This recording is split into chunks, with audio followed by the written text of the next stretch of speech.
There will be times in your professional career when you and your team start performing at higher and higher levels where somebody comes in and tries to take credit for your work.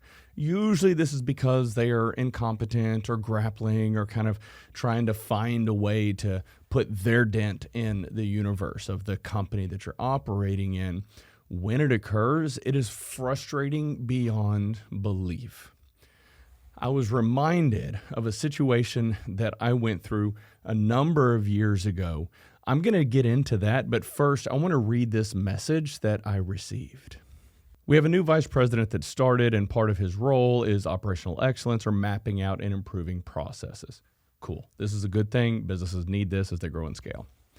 We already do that on our team, but I understand that the company needs it for other areas of the business. Yes.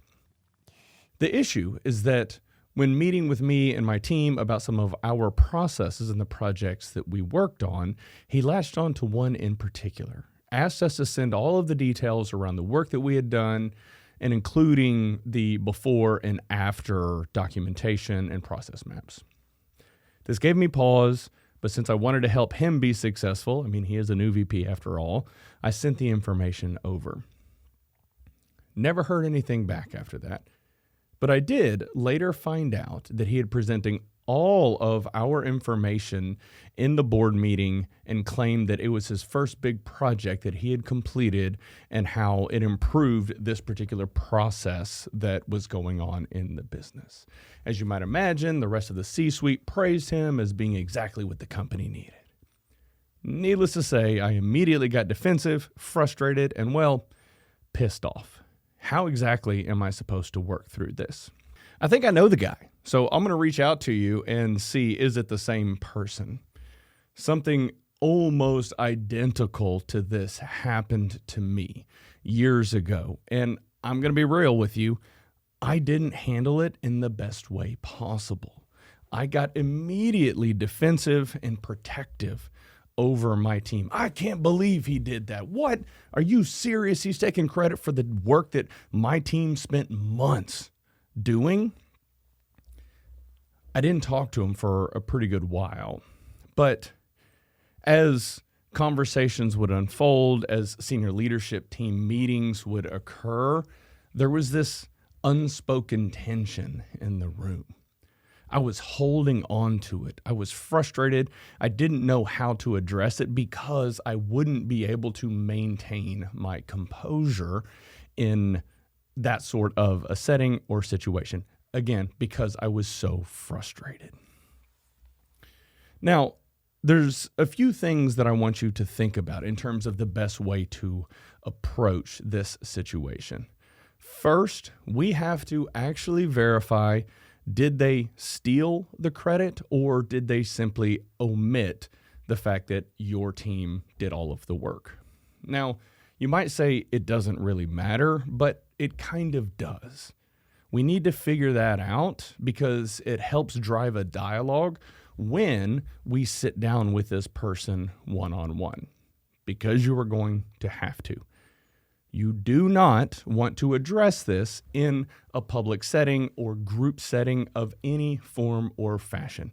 As much as you want to be able to call them out in the group setting with the rest of the senior leadership team and highlight the fact that they are themselves incompetent and they straight stole all of this work, it doesn't matter. The rest of the executive team is not going to care about what this person did. They are only going to care about how you responded to the situation. So again, do not address this in a public forum. What you have to do once you have been able to maintain your composure and calm down is go have a face-to-face conversation with them. You go to their office because that's where they're going to be comfortable, and you sit down across from them, and you, again, do not say, hey, you stole my team's work, because they're immediately going to get defensive. A better approach is to ask them, hey, I'm not sure if this was intentional or if you meant to do this, but is there any reason that you didn't give my team credit for the months of work that they did whenever you presented this information. And then you pause. They are going to get extremely uncomfortable, I can assure you. You do not throw them a lifeline and start talking first. You let them respond. And the longer you wait, the more awkward it's going to get. They're probably going to start, well, that's not exactly what happened. Oh, okay. Well, can you talk me through what did happen? Because based on everything that I'm seeing, this is what it appears. So if that's not what happened, please let me know. Let's talk through this together. They're not going to be able to talk their way through it. You have to stand firm. And they might come to a point where they actually apologize, or they might not. But when you get to a certain point in the conversation, you can just ask them, do you think this is the best approach to building relationships and trust and rapport to ensure that you're successful here going forward? And then once again, you just wait for them to respond. They're going to get uncomfortable. They're not going to handle this well. They might not know what to say. But once you kind of move through that conversation, you start to get a better understanding of who they are, how they operate, and understanding more about how to navigate situations with them in the future, because they are going to be around for a while. What this conversation does is puts them on notice. You are not somebody that can just be walked all over. You are not somebody that is going to be okay with another executive stealing the work that your team has done. So you put them on notice. And then you ask them, how can I help you be successful? It's probably going to trip them up, because here you are putting them on notice, but then also coming right back around and offering to help them be successful. When you do this, they are going to have this realization event of, oh, maybe Sean wasn't the best person to do this with. Can Sean actually help me and my team be successful? These are all things that are going to start going through their mind. And you lean into that. So what you end up doing is taking this very frustrating situation that has unfolded, and then you turn it into something positive. You let them know that you and your team will not be walked all over, will not be taken advantage of, and you potentially build trust and respect with them, letting them know that you genuinely want them to be successful, and you know enough about the organization and the dynamics and the business to help them be successful.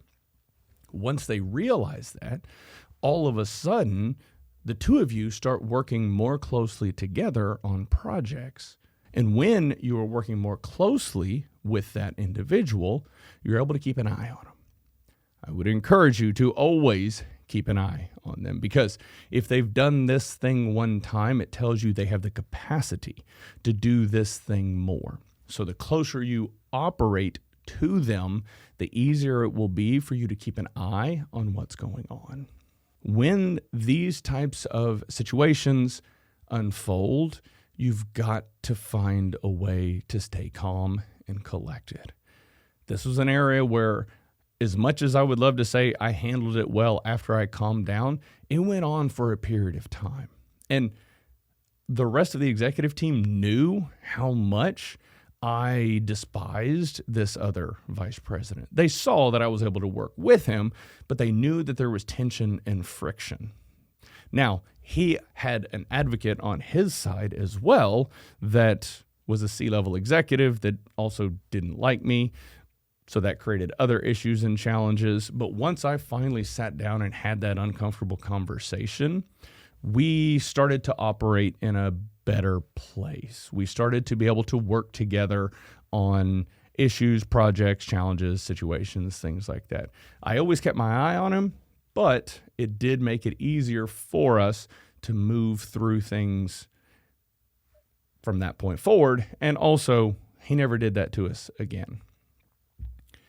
Not an easy thing to navigate, but this is part of the game that occurs at the senior leadership ranks, especially in larger organizations. You can hate it. You can say the game is stupid. You can say the politics are dumb and you don't want to do it. Cool. That's fine. The politics are the politics. They exist. So you can say they're dumb and not learn them and just stay stuck where you're at. Or you can learn how to play the game and better understand how to navigate through these frustrating, challenging, toxic waters so that you and your team and the business can be successful. I firmly believe that if you go into this with the right mindset and understand these are just skills in navigating these politics, that you can do good for your team and your organization.